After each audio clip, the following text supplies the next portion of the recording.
semana que vem, muitos colégios retornam às aulas. E entre tantas preocupações com a vida escolar dos filhos, uma que os pais, infelizmente, precisam ficar atentos é o bullying. Na rede pública, por exemplo, segundo o Ministério da Saúde, 42% dos estudantes relataram ser vítimas de violência física ou verbal.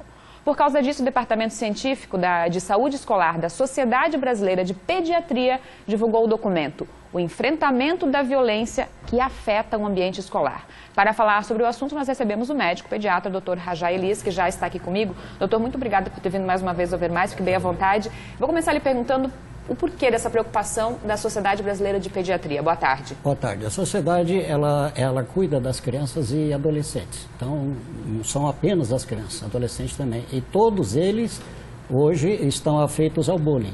O que é o bullying? O bullying é quando o indivíduo ele é pressionado, por exemplo, ele é agredido, se fala apelidado de coisas que vão ferir a sua alma, assim. E isso tem se aumentado significativamente aqui no nosso meio. E a Sociedade de Pediatria, ela tem o dever, inclusive, de cuidar desses aspectos, né? Porque isso pode trazer lá para as crianças e adolescentes uma série de problemas mentais, uma série de problemas físicos, porque o bullying não é só xingar, falar, né?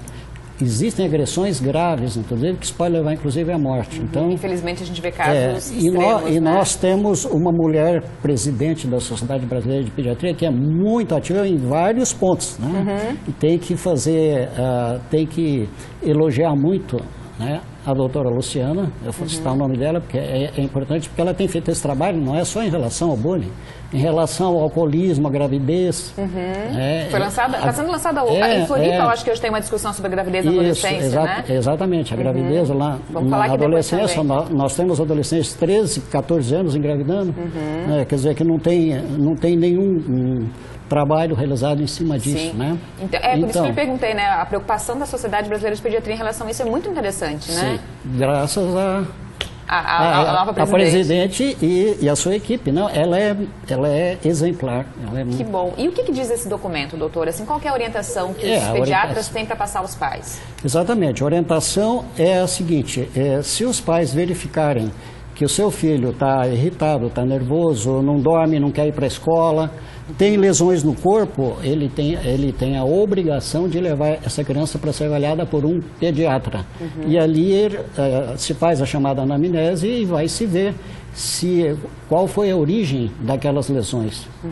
Porque essa criança ela pode estar sofrendo assédios, ela pode estar sofrendo uma série de problemas.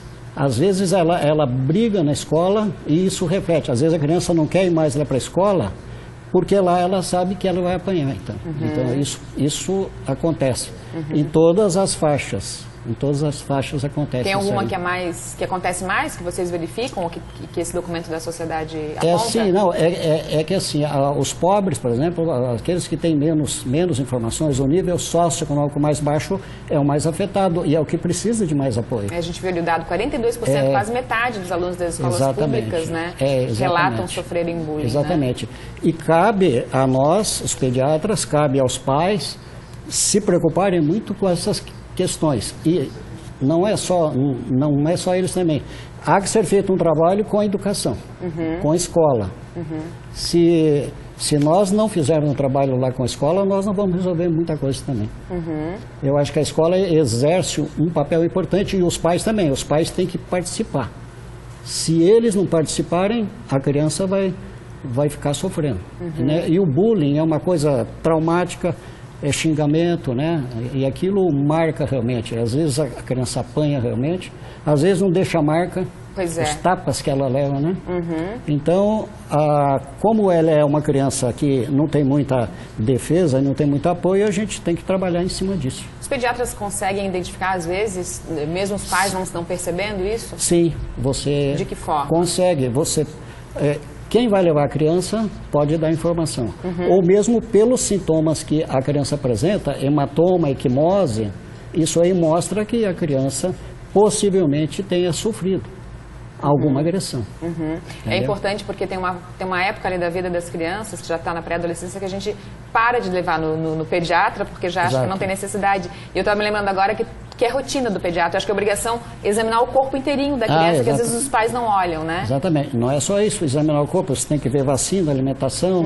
Mas eu digo na questão do corpinho para ver se não tem mas o exame, machucado, né? Isso faz parte do exame pediátrico. Não é só fazer uma historiazinha e dar assim a receita e mandar embora, não. Você tem que examinar tudo.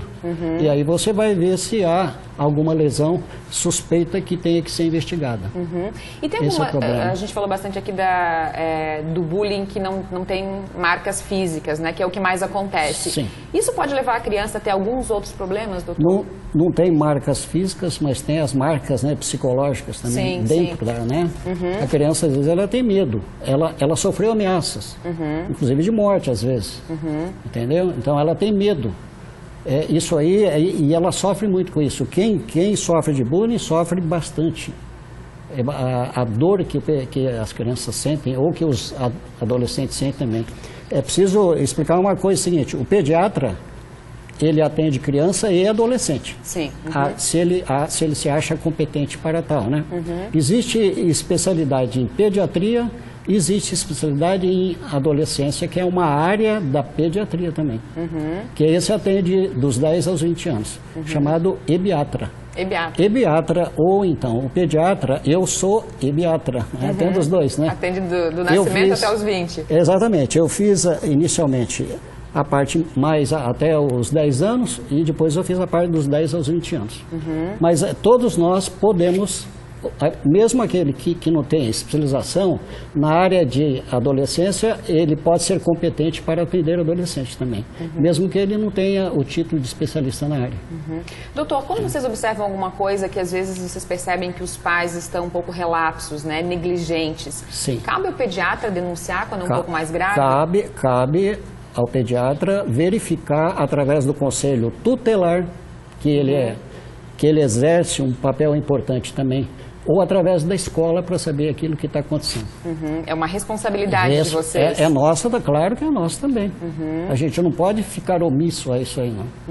Né? Você tem que cuidar da criança. Se você é um médico que é especialista nessa área, você tem que cuidar e tem que saber como encaminhar os casos, né? Deixa eu ver se tem alguma participação aqui. Hoje o pessoal está mais para o entretenimento. Vamos ver, tem fotos aqui, o pessoal está digitando ainda, o pessoal mandando abraço aqui. Doutor, deixa eu lhe pedir para reforçar, então, as orientações aos pais. O que os pais devem ficar atentos, então? Os pais devem ficar atentos se a criança tiver alguma mudança psicológica, não quer ir para a escola, chora, né? Não se alimenta adequadamente, não quer falar com tal pessoa, porque ela pode ter sido violada pela tal pessoa. Sim, tem violências muito graves, né, doutor? Então, mas os pais têm que parar um pouquinho, conversar com seus filhos também, né? E eles fazem isso, e se houver alguma suspeita, vai para o pediatra ou vai para o conselho. O pediatra é a forma mais comum, né? Um caminho mais tranquilo. Né? É um caminho mais tranquilo. Agora, a criança tem que exigir que a criança seja examinada, devidamente examinada, sem roupa, né, para saber. Se for assim, adolescente, tem que estar alguém junto também para você verificar se tem alguma coisa. Tá certo, doutor Rajá. Muito obrigada por ter vindo mais uma vez. Excelente fim de semana. Até a próxima. Obrigado. Até a próxima.